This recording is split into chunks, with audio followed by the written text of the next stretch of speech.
नमस्कार मित्रांनो, आज मी आली आहे माझ्या मामाच्या घरी. तिकडे होती सवासणीची पूजा, जे आम्हाला हळदी कुंकू देत आहेत मामी. आणि हळदी कुंकू झाल्यानंतर आमचं जेवण झालं, सगळ्यांनी जेवलं. छान झालं होतं जेवण पुरणपोळीचं.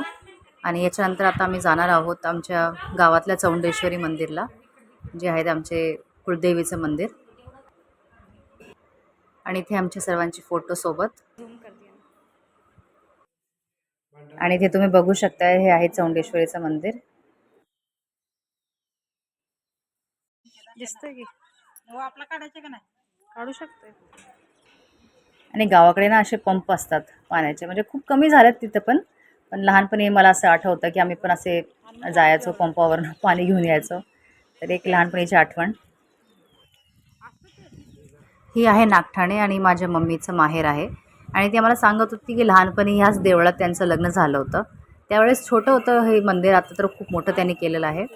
आणि इथे आम्ही थोडासा ऊसाच्या रसाचा आनंद घेत आहोत. आता त्याच्यानंतर आम्ही आलो तिथे ओम शांतीच्या सेंटरमध्ये. तर आम्ही सुरुवातीपासून म्हणजे खूप वर्ष झालेत, पप्पा मम्मी ब्रह्मकुमारी सोबत जुडलेले आहेत. तर इथे येऊन खूप छान वाटतं. प्रत्येक वर्षी मी येते, भेटते. आणि आता आम्ही चाललो माघारी. आता हे आहे दुसरा दिवस. आणि प्रॉब्लेम काय झाला यावेळेस, कारण पाऊस नव्हता. तर गावात पाण्याचा खूप त्रास. आता काय करायचं, आंघोळीला पाणी नाही, कपडे धुवायला पाणी नाही. तर मग आम्ही आलो नदीला.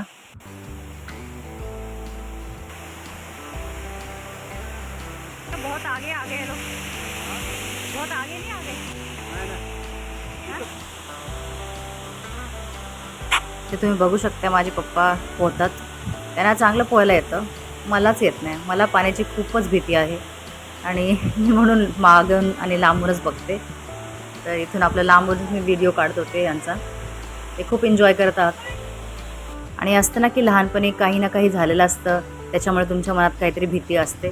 तर पाण्यासोबत पण माझं थोडंसं झालेलं आहे असं काय ना काय. मी जेव्हा म्हणजे असं बुडायलाच चालली होती, तर खूप काही असं म्हणजे आहेत प्रॉब्लेम्स, ज्याच्यामुळे मला पाण्याची ना खूप भीती असते.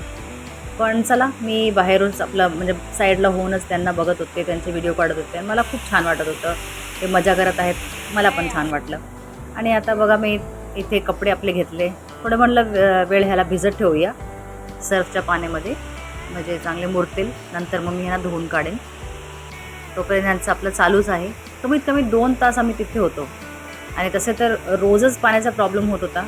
तर माझी बहीण यायची, ती कपडे धुवायला लागायची. आणि पप्पा असायचे, ते मुलांना माझ्या तिन्ही मुलांना घेऊन आपलं पोहायला इथे त्यांचा कार्यक्रम चालू असायचा. पण यावेळेस, कारण आज आमचा अखेरचा दिवस आहे, याच्यानंतर आम्ही जाणार आहोत माघारी. तर आज मी आले आहे. म्हटलं चला जाऊया, बघूया आपल्या गावाकडची नदी आणि तिथे कसं काय आहे, मुलंसुद्धा एन्जॉय करतील. तर मी आज आली आहे. आणि यांचं तर बघा मन भरत नव्हतं, पण तरी यांना जबरदस्ती काढले पाण्यातून की चला बाहेर या, आता घरी जायचं पण आहे. आणि गावातली भरपूर मुलं येतात आणि इथे पोहतात. आणि संडेच्या दिवशी, रविवारच्या दिवशी तर जास्त करून, कारण सुट्टी असते, सर्वांना टाईम असतो.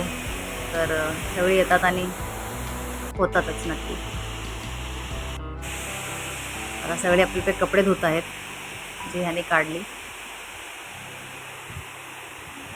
तर छोटी छोटी कामं मुलं करायला शिकतात. गावाकडे ही खूप छान गोष्ट असते की शहरात तर आपलं मशीन लावली, नाहीतर कोणी ना कोणी करूनच देतं आपलं काम. गावाकडे असं नसतं. गावाकडे मुलं आली की ते छोटे छोटे आपली कामं स्वतः करतात. तर ही एक चांगली गोष्ट असते.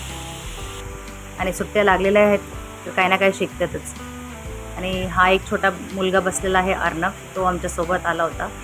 तो पण आमच्या गावातच राहतो. तर माझ्या पप्पांच्या काकाच्या मुलाचा मुलगा आहे. तर प्रत्येक वेळेस तो पण येतो आमच्यासोबत, जॉईन करतो असंच, कधी पोहायला, कधी शेतात जायला.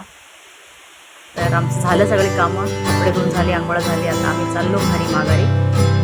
आणि इथून जाता वेळेस पप्पा कॅन घेऊन आले पाण्याचा, कारण प्यायचं पाण्याचा खूपच त्रास आणि दुसऱ्या कुठल्या गोष्टीला पण पाणी नव्हतं. तर इथून एक कॅन मोठी भरून जाणार आम्ही.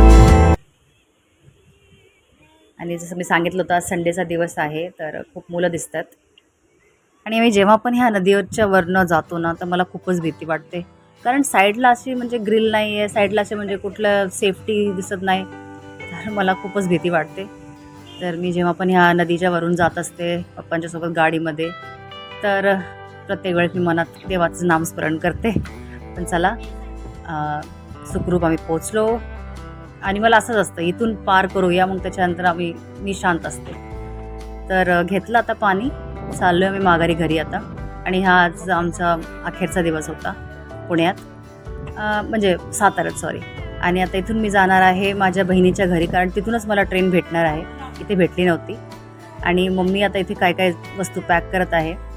घरातली आपली थोडीफार ज्वारी आणि डाळी, अद्रक, काय ना काय, म्हणजे जे आपल्या शेतातलं होतं. आणि ते नको नको म्हणलं तरी पप्पांनी एवढे पैसे दिले मला, माझ्या बहिणीला. तर चला, एवढा आजच्या ब्लॉग.